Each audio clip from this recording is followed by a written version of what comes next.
இப்போ டிஎம்கேலாம் போச்சு, அது மேலே பிரச்சனை இது கிடையாது. இப்போது டிவிகேக்கு அகேன்ஸ்டாக ஒரு நிற்கிறோன்னா அது வந்து Annamalai. Because he's highly knowledgeable. ஐபிஎஸ்னால எந்த துறையில் என்னென்ன பண்ணணுன்றது மிஸ்டர் அண்ணாமலைக்கு நல்லா தெரியும். ஏன்னா அவர் மாதிரி ஒரு மூலையில் இருக்கிற ஒரு கேண்டிடேட் என்னென்ன பண்ணணும், என்ன பண்ணக்கூடாது, அது ஒரு என்ன நடவடிக்கை எடுக்கிறது எல்லாமே தெரியும். ஏன்னா ஏற்கனவே கர்நாடகாவில் அவர் போலீஸாக நிறைய பண்ணியிருக்காரு. ஸோ மக்களுக்கு நல்ல விஷயம் தான் கண்டிப்பாக பண்ணுவார். அடுத்த நிலைக்கு என்ன பண்ணலாம், க்ரோத்துக்கு என்ன பண்ணலான்றது அவரை மாதிரி ஒரு கேண்டிடேட் கண்டிப்பாக தேவை Tamil Nadu.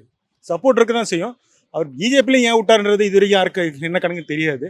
But that's BJP's loss, அவ்வளோதான் சொல்ல முடியும்.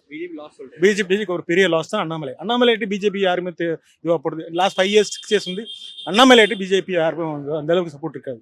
அண்ணாமலை வந்தனால தான் பிஜேபி. அண்ணாமலை இல்லை, இப்போ லாஸ்ட் இந்த எலெக்ஷன் முடிஞ்சது கூட அவர் எதுவுமே நிற்கல.